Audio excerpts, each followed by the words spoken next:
Hello everyone, Maelstrom here. This year so far 1.6 will be the biggest patch, so let's break down the topics I'm gonna talk about.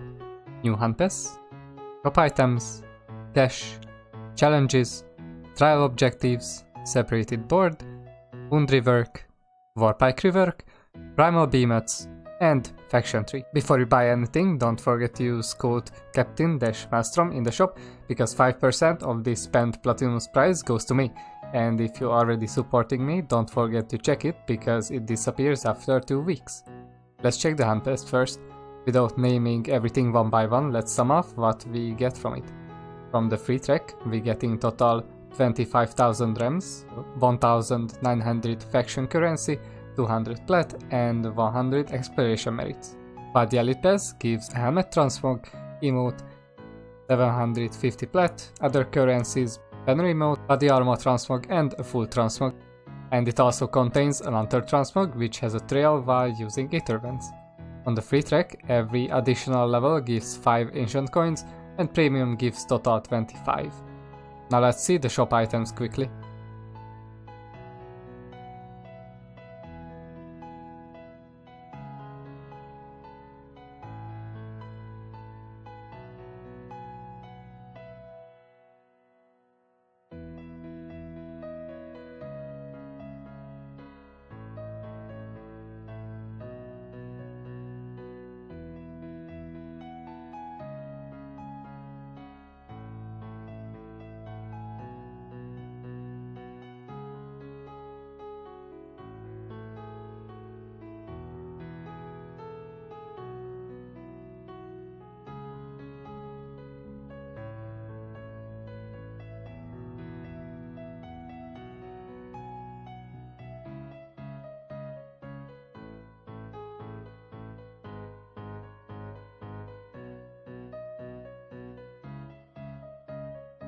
Probably the one might interest you the most is the Slayers Club.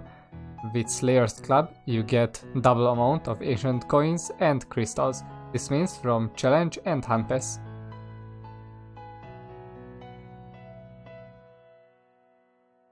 %20% more XP from all source. This means from Behemoths and from bounties. The 25% charge ether is somewhat nice if you play with new players who doesn't have max escalation level yet, but of course you don't get any benefit from this if you are maxed. Let's see how to get the new currencies for the new vault called Cache. You will need 2 types of currencies, Ancient Coin and Ancient Crystal. As I mentioned before, coin can be farmed from Huntpass. Other than that, we have the new daily and weekly challenges. There are 4 daily and 1 weekly quest. Each daily challenge gives 100 ancient coin and 20 ancient crystal. For weekly, you can get 1000 coin and 350 crystals. So each week, you can get 3800 coins and 910 crystals. Players Club can double this amount, but keep in mind this bonus doesn't work retroactively. So if you completed these challenges and bought the club later, you cannot claim the extra bonus for the completed ones.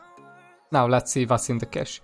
As you could see, the Huntpass was pretty empty since it was missing the basic transmog and the weapons, but you can buy them here.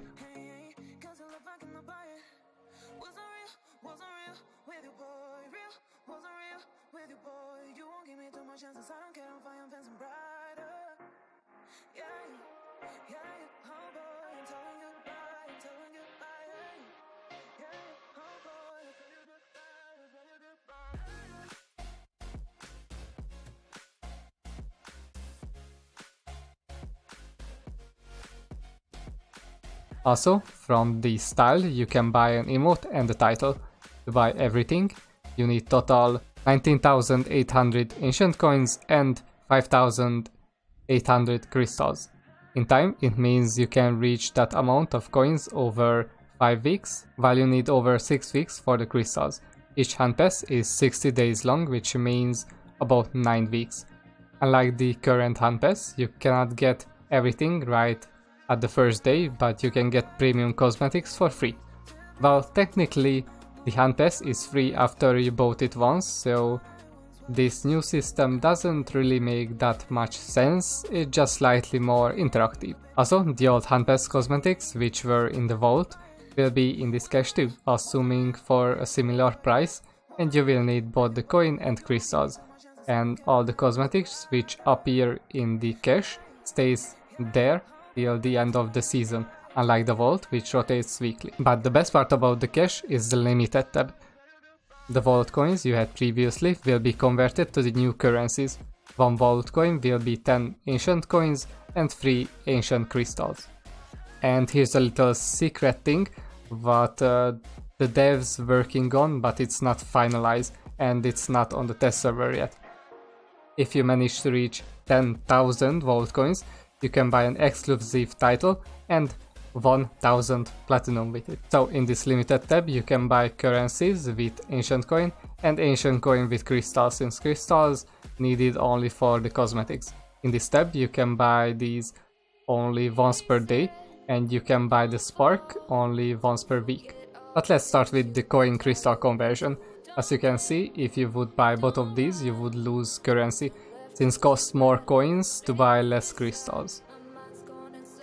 If you know you're not gonna play every day to complete the challenges, but you want the cosmetics, you can buy crystals to make sure to get all of them. But if you play each day, you will end up with crystals that you can't use anywhere else, so you gotta convert it to coins. The first thing you want to buy each day is the patrol key.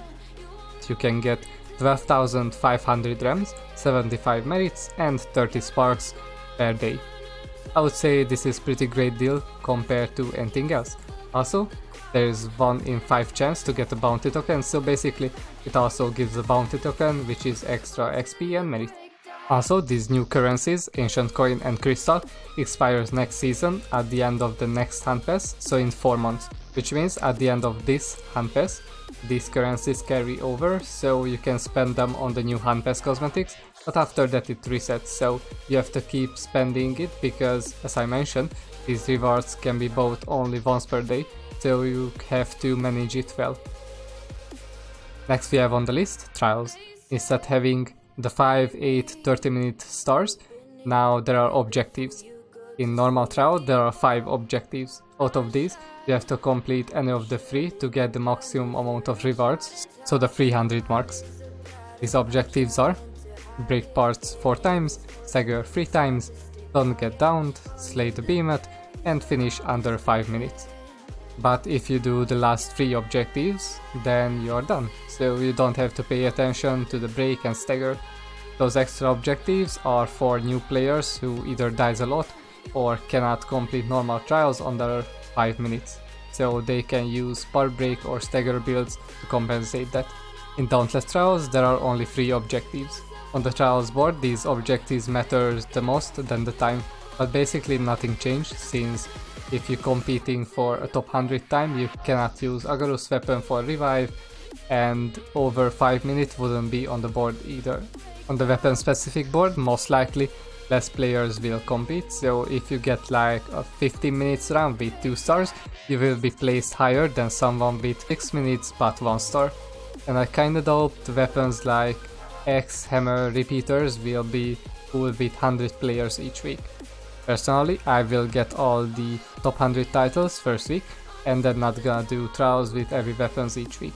By the way, if you reach top 100 on a weapon specific board, you can get the following titles and you can unlock the trial prestige shop. Speaking of which, competing in trials with multiple weapons have a high potion cost. This is why I asked the devs to let us spend our thousands of marks on potions. You can buy 25 potions of each that use mostly in trials for 150 steel marks and 50 for 150 gilded marks, so each week you can buy 150 sets of potions, which is 450 potions total. With the reworked wound, wounded parts no longer taking increased part damage, and the part can be wounded even after the part is broken.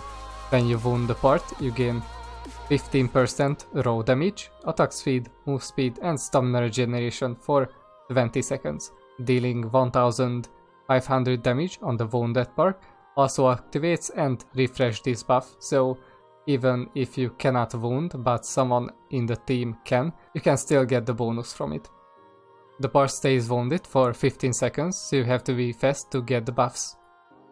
In Escalation and Hunting Grounds, where fights are fast, this new wound is great, but in Trials, where times are near 2 or 3 minutes long, this reworked wound is pretty useless.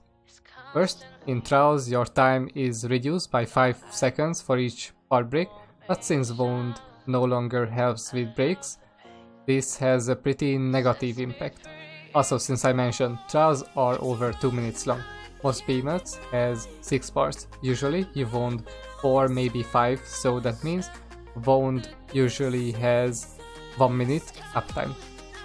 And it doesn't help if the Behemoth moves. For example, Behemoth is interrupted. During interrupt, you wound the part. Behemoth gets up, starts fighting. During this time, you cannot deal damage to the wounded part. So in conclusion, Savagery, at least for solo with Warpike, is absolutely a dead perk in Trials. Mathematically, you can still get a really nice damage bonus from it, but in practice, it just doesn't work anymore. But the good thing is, you can use Acidic on other weapons. I kinda not recommend using Savagery too, because even just with Acidic, it takes a bit of a time to wound a part. So if you would use Savagery too, instead, let's say Berserker and White Frenzy, it would take even longer.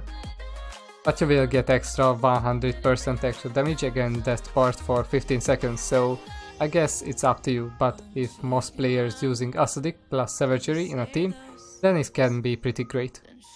Up next we have Warpike Rework. Warpike got a new Dense dodge. This dodge goes further than a normal roll. It can be nice, since Warpike has a longer reach compared to other weapons, and you don't want to hug the Behemoth since the poke attacks won't hit the part you're aiming for. And it can be bad since the timing for the roll interrupts changed, because you will roll further, which means you will be closer to the Behemoth. So if you interrupt it with roll before, now you have to do a bit sooner to get it right. Speaking of which, Warpike sprint stab attack can interrupt. I have to try this on live server because currently I'm playing on 200 ping, but instead just charging toward the Behemoth till you hit it, you want to stop in time and stab with it. The difference is, if you don't stop, you will be too close to the Behemoth and you will take damage, while if you stop, the attack goes forward while your character stays in place, making it much safer. Stab attacks got reworked. Normal stab got slightly buffed and the finisher got slightly nerfed. Finisher got nerfed from 80 base damage to 65, but now the finisher scales with attack speed. I did a short testing and here's the result. As you can see, the 45% attack speed while having White Frenzy Conduit and the wound buff active, you can do almost double S-match hit as without any attack speed, and this is incredibly huge buff even if the move was nerfed. Also, since it hits more, it procs the Hellion unique effect even more times. Stab finisher no longer costs stamina, which is a really huge buff for Warpike. Stab attacks also dealing 133% wound damage, making it even better for wounding. Before this rework, stab attacks dealt 75% more damage, but since wound is no longer tied to breaks, stab attacks dealing 100% more damage. Before you ask why the stab attacks got nerfed, is because it's no longer the main damage dealing combo. At least that's what the devs wanted to do. Stab is for wound, spin is for stagger. The spin combo was pretty weak, but now it got extra 350 base damage for the whole combo. The spin combo deals 2080 base damage, including 1 Hellion proc, while the stab combo with 36 finishers dealing 4025 damage with 5 Hellion procs. But if we would assume you're not using Hellion weapon, then it would be 1855 for spin and stab would be 2900, which is still a significant difference. In speed there might be differences, and since Training Grounds DPS meter is still bugged, I cannot show the difference, but I would say the two combo has near same duration. The new Warpike playstyle is the same as currently. The only difference is, when you spin on the Behemoth's head for stagger, you still have the Savagery bonus damage to stagger the Behemoth easier, Instead you break the head because of the increased part damage. The specials and some of the mods also got buffed. Payload got buffed from 750 damage to 1200. Reckless Sleep got buffed from 1200 to 1500. Spring now has a fixed 10-second duration and based on the charge level, max 30% crit chance for mods. Balloon Spearhead gives 5% damage for each cross combo attack. When you reach 5 stacks on the finisher, you can get 25% damage for 8 seconds and you can still get the 5% damages for the cross combo attacks, so you can get 50% damage on the finisher. Executioner Spearhead got slightly nerfed. When you get a stack, it will be active for 2 minutes. If you get more stacks, it will refresh the duration of the bonus, so if you don't wound a part for 2 minutes, the buff will reset. And basically that's everything about the new Warpike and Wound Rework in a nutshell. Primal Behemoths are part of this new Radiant season. Over the next weeks we're getting new factions. In this patch we got the Pest faction and the Behemoth modifier what's coming with it. The Primal Behemoth is just a normal Behemoth with 4 Pylons spawns in the area. Primal Behemoths can spawn on Brightwood and above. Each pylon nullifies some of your stats, like dealing 0 part damage, dealing 0 stagger damage, dealing 0 wound damage and having 0% health gain. The health one isn't just for lifesteal but also for healing potion, Aether Vent, revive, and basically you cannot heal. You can destroy these pylons to get back your stats, but in exchange the Behemoth will be faster and stronger. If you change your mind, you can spawn these pylons, so you will lose your ability to deal that type of damage, but the Behemoth will be slower. The reward from these Behemoths is some currency used to upgrade your faction tree called Fragments of Time's Pest. This is the Pest faction's currency, so there will be 2 more for other factions. But now let's see what we got here. In the Pest faction, the first ability so far is the Perfect Strike. On the right side you can unlock dodge related buffs. The top upgrades the number of explosions. Think this as the hammer's explosion. Bottom upgrades the cost and how many charges you can generate. Basically every time you dodge through an attack you gain charges. You can hold up to 10 charges. When you hit the Behemoth it will use some of the charges. And the best part is, the explosion can interrupt Behemoths. Yes, that's right, repeaters now able to interrupt Behemoths without using consumables or legendary ability. On the left side there are Primal Fight upgrades. The top reduce the effect of the pylons, so instead having 100% penalty, each node reduce it down by 10% to 50%. While the bottom gives attack speed and damage buff for you and your team for 10 seconds after destroying a pylon. Personally, I would go for the Primal Resistance and ignore the pylons completely. But of course, with the Perfect Strike, Lantern or AoE damage can accidentally destroy a pylon and in the middle of the combat you're not gonna restore it, so the buffs can also be useful. And that's everything we get in the next patch. When it drops live I will make more videos because the test server is extremely laggy and it's possible there will be some changes compared to what I said in this video. I will give away a bunch of Huntpass codes the moment this patch drops, so be sure to join my Discord for the weekly giveaways. And since I'm a partner, I have a flare code, but I also usually give away.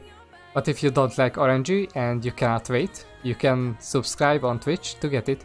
Even if I'm not live, you can subscribe, get into the subscriber channel on my Discord and ask for your flare. Subscribers have extra chance to win a Huntpass code, so you can't say I don't give anything for your money. Thank you for watching. If you liked the video, please consider to drop a like and a sub. Also, which of these new features sound the best for you? Warpike Rework? Reward Cache? Repeaters being able to interrupt? Anything else? Leave a comment below. I always read every comment. See you guys next time.